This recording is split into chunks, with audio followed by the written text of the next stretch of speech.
Lent, the 40 days in the Christian year that mirror Jesus' 40 days in the wilderness, has become a season of self-reflection, introspection, a time to cut things out of our life so that we have room for God, or perhaps a time to take something on, a spiritual practice in our life to make us more aware of the Holy One.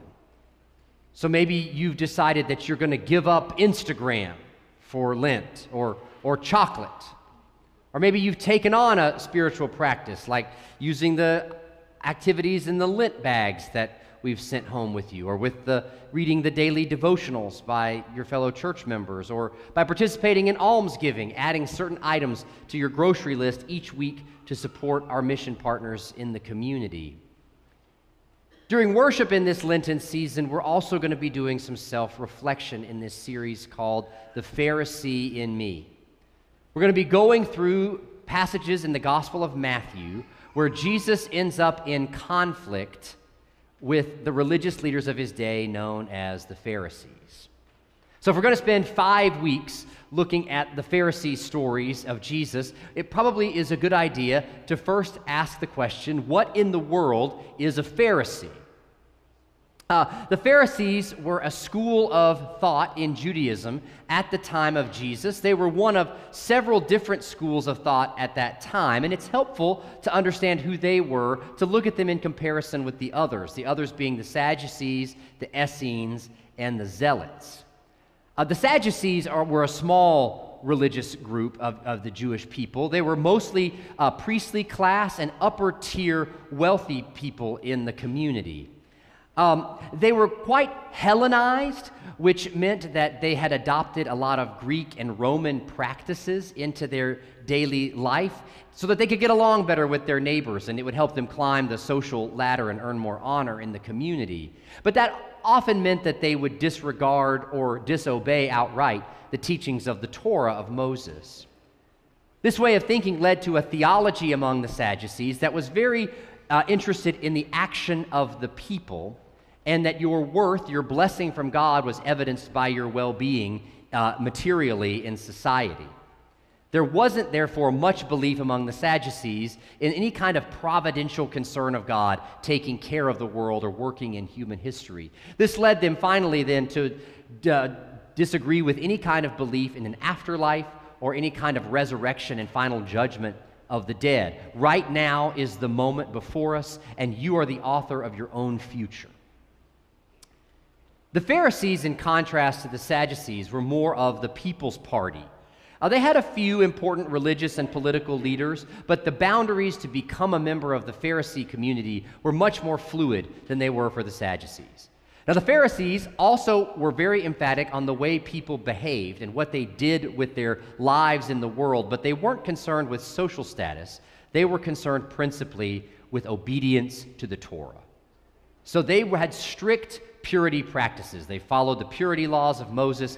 They kept a kosher table. They did not partake of anything that was forbidden in the Torah. They didn't eat anything they weren't supposed to, and they were strict about honoring the Sabbath. They studied the Torah and the prophets in great detail. They saw themselves as the inheritors of the prophets in their own time. Knowing the Bible and its lessons was tantamount. And that knowledge and that way of life wasn't intended just to prove that they were good people. They lived this way because they believed that God's hand, somewhere from beyond history, would come in a final resurrection of the dead and a judgment when the Messiah arrived to restore the monarchy of David and the kingdom of Israel, and all people would be judged by how well they had kept the Torah of God as a way of preparing the world for the coming of the Messiah. Now, the Essenes were the other group that were at the same time as the Pharisees and the Sadducees. They largely removed themselves from the communal life, and they settled out in the wilderness. The Essenes had a very strict purity culture. They had common land ownership. They practiced celibacy. They cut off relationships with those outside of the community, and it was a 3-year process for anybody who wanted to enter the Essene community. They wouldn't go to the temple even to offer sacrifices because they believed that the temple had been sullied, had been corrupted. So it was their hope that by being outside of society, by living this holy and pure life, they would be ready when from beyond history the hand of God would come to eradicate evil from the world. So the Pharisees had strict purity practices like the Essenes, but the Pharisees, unlike the Essenes, still participated in the regular cultural, religious, and social life of their community. And like the Essenes, they believed that eventually some power from God would take control of the world to restore order and bring peace. The last group then is the Zealots, which weren't really a party in Judaism. It was more of an ideology that would find its way into various parties within the religion. The Zealots largely advocated for the use of violence as a way of rising up against their Roman occupiers, a kind of holy war that would restore righteousness to the land. Most of the Pharisees were not zealots who advocated for violence, but they sympathized with zealotry in their common disdain for the Roman occupation. So if we ask ourselves, where do we fall among these groups? I wonder which of these factions of Judaism in the first century we would go into. The Sadducees, the titans of industry, the makers of policy, the innovators who are always about to make the next breakthrough, and then we will ultimately realize our dreams. Ethics, religious values, morals, these can be bent or set aside in the name of progress. I hate to put too fine a point on it, but we hear some of this language in our own time from Wall Street, from Washington, from Silicon Valley. Then the Essenes, they're separatists, limited friendships, communities off on their own, restricting media consumption, rejecting certain types of technology, hyper-religious folks living in a secluded and safe world. They don't integrate well with the rest of society. And then there's the Zealots, with their doomsday predictions and their endorsement of violence to bring change. You could think preppers, Proud Boys, those in intense conspiracy theory circles with calls to arms. And then you have the Pharisees, who take the Bible seriously and believe that you should obey it in your daily life, but who still function within regular society. These are people who believe that human action and ethics and righteousness matter, but that ultimately God must do something to bring justice and peace to the world. These people believe that despite what they see as antithetical to the ways of God, that somehow, by some power from beyond humankind, this order will be restored, peace will reign, and the end will be one of wholeness with God. Who does that sound like? Put that way, you might want to be a Pharisee. The Apostle Paul was a Pharisee. He wrote most of the New Testament. And most likely, Jesus himself was a Pharisee. Now, if you haven't gone to church much in your life, if this is pretty new to you, you probably just yawned at that. That's not very interesting. But if you were somebody who was raised in the church, who was taught that the Pharisees were the foil to Jesus in the New Testament, Jesus and the Pharisees are always at odds with each other, always in conflict with one another. This can be a hard pill to swallow. Jesus was a Pharisee? Well, think about it. You'll have 5 weeks to think about it. Jesus is always hanging out with Pharisees. They're the group he interacts with the most. He's confronting them, yes. He's in dialogue with them. He's eating with them. Jesus is critiquing his own tribe. Jesus offers correction from within. So the first thing we've got to get our heads around, if we're going to go into this Lenten series together, is we've got to stop thinking about the Pharisees as the bad guys. The Pharisees are actually the good religious people.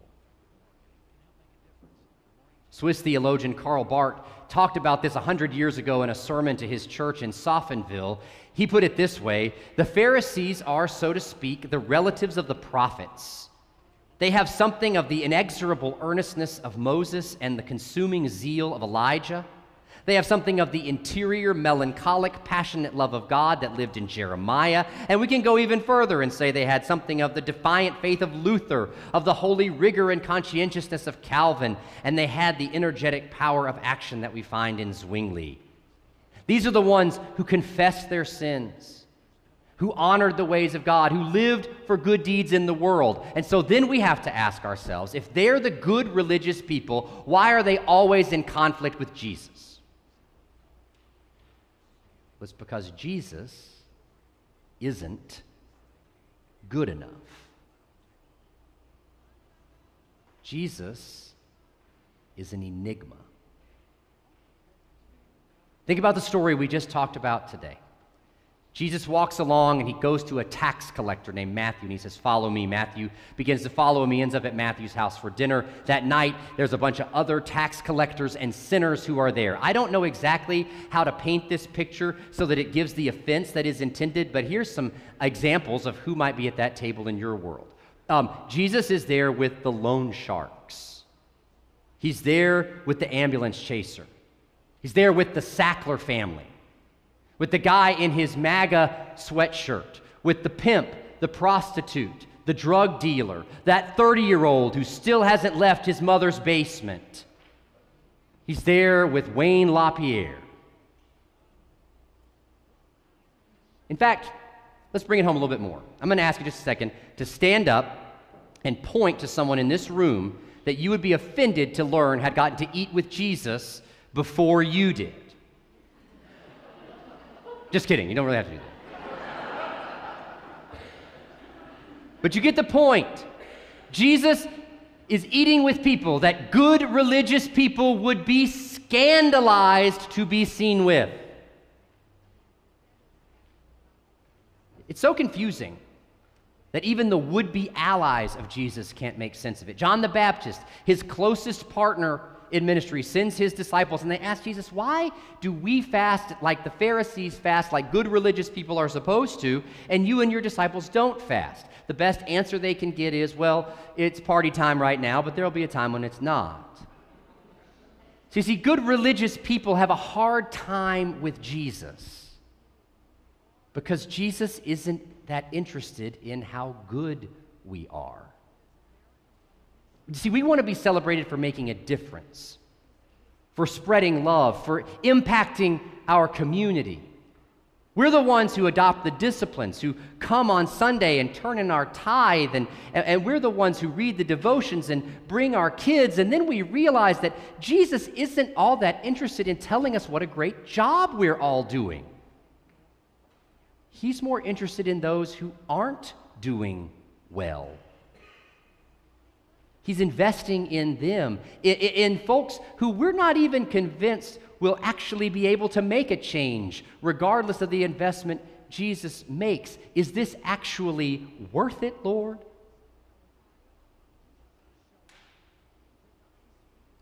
So the good religious people here today, this is going to sound kind of strange at a time of the church year when we take on more religious devotion than usual. Stop being so religious. Stop trying to be good. Because as long as we are concerned with our good behavior and our rightness, we're going to get sucked into cycles of judgment where we want to show how we are good and we're at least as good or better than them, and therefore we deserve God's praise and love. And in that obsession with goodness,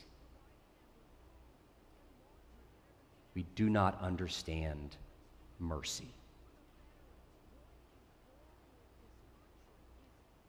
Jesus looks up from Matthew's table and he invites us into a whole new way to see and to live. No reason for judgment or to disdain. No reason to resist or dismiss.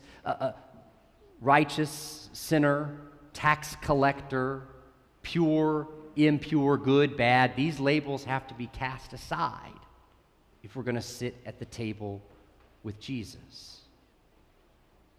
But there's always another chair, and the invitation is always open to anyone who's able to confess that they're not a good religious person. It is the opportunity simply to sit with Jesus and see who else he has invited to gather with him at his table. Because it is only in admitting our own deficiencies, in admitting our own need, that we ever grow capable of accepting God's salvation. In the name of the Father, and the Son, and the Holy Spirit. Amen.